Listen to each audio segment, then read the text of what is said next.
H.P. Lovecraft's name is synonymous with cosmic horror, a literary universe defined by vast, incomprehensible entities and the fragility of the human mind. Yet the actual circumstances of his death involved no supernatural intervention. Between April 1926 and his death in March 1937, Lovecraft experienced a brutal, very real decline. This graph charts the trajectory of his final 11 years. The upward curve represents his intellectual output, marking the most prolific era of his life. But as his creative output peaked, his socioeconomic and biological health went in the exact opposite direction. The final decade of his life was dictated by severe economic constraints that masked and accelerated a terminal cancer diagnosis. He built his fiction around cosmicism, the philosophy that humanity is insignificant in a cold, indifferent universe. Ultimately, he would be forced to apply this exact lens to his own failing biology. To understand the clinical reality of his death, we have to track the intersecting data points of his poverty, his geography, and his physiology over this 11-year window. By April 1926, Lovecraft was deeply impoverished and exhausted by New York City. He fled what he called the pest zone and returned home to Providence, Rhode Island. He moved into a spacious brownstone at 10 Barn Street with his aunt, securing a measure of geographic and domestic stability. Returning to his native soil triggered an intense period of creative fertility. He produced masterworks forming the core of the Cthulhu mythos. The problem was his primary market. Pulp magazines like Weird Tales paid a fraction of a cent per word, which was nowhere near a livable wage for his dense, lengthy fiction.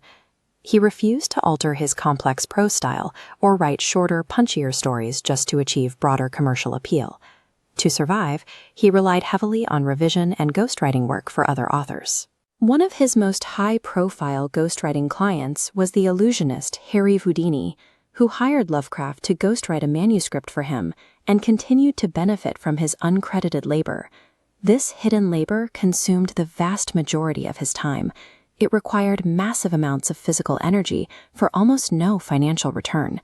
His greatest literary era was effectively bankrolled by exhausting, invisible work that slowly drained his physiological reserves. In 1929, the onset of the Great Depression devastated his already fragile finances. Lovecraft watched as the industrial centers of New England faltered, seeing the traditional social hierarchies he once revered fail to protect his community. The mismatch between his aristocratic ideals and the reality of the breadlines began to dissolve his lifelong identity as a conservative Tory. He gradually adopted a position of moderate socialism, a severe ideological shift for a man intensely proud of his colonial Anglo-Saxon heritage. At the microeconomic level, extreme poverty forced Lovecraft into dangerous dietary compromises just to afford postage and basic rent. He often subsisted on expired canned goods, forced to take advantage of steep discounts just to stretch his few remaining pennies. His daily intake became severely unbalanced, consisting largely of cheap cheese, massive amounts of ice cream, and coffee smothered in sugar. Over a period of several years, this highly acidic, nutrient-poor diet continuously abused his digestive tract. His economic reality forced a lifestyle of severe malnutrition, masking the early warning signs of a biological crisis developing in his intestines. Following the death of his aunt in 1932, his physical world shrank further. He moved into a cramped, shared apartment at 66 Prospect Street. We can see how he compensated for his isolation. He built an expanding intellectual network, represented by lines radiating outward from Rhode Island. Over his lifetime, he wrote an estimated 100,000 letters, creating a massive, interconnected web of correspondence. By early 1936, the sheer exhaustion of ghostwriting and maintaining this daily epistolary network brought his original fiction output to a halt. The situation reached a breaking point on June 11, 1936. Robert E. Howard, the creator of Conan the Barbarian and one of Lovecraft's closest correspondents, committed suicide after learning his mother would not wake from a terminal coma. Howard's sudden death triggered a deep, spiraling depression in Lovecraft, completely extinguishing the last remnants of his creative drive. Simultaneously, During the winter of 1936, he began experiencing severe, persistent abdominal distress. He dismissed the severe pain entirely, self-diagnosing his symptoms as a lingering case of the grippe or influenza. The combination of profound psychological trauma and years of physical exhaustion set the definitive stage for his final physiological collapse. Lovecraft harbored a lifelong, intense phobia of doctors and hospitals, which prevented him from seeking any professional medical evaluation for his abdominal pain. Due to this fear, he was not officially examined until a month before he died. This clinical diagram of the human digestive tract illustrates why the grippe was a gross misdiagnosis.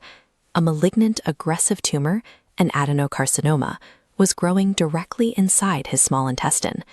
Left unchecked, the cancer metastasized, spreading from his intestinal tract into his kidneys. This metastasis induced complete renal failure, flooding his bloodstream with untreated toxins. The physical reality of this condition was constant, untreatable, and excruciating agony.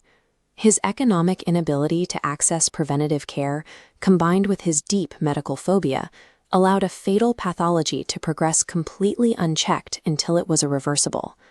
On March 10, 1937, he was finally admitted to Jane Brown Memorial Hospital for palliative care. Despite the terminal agony, visitors noted his steadfast stoicism.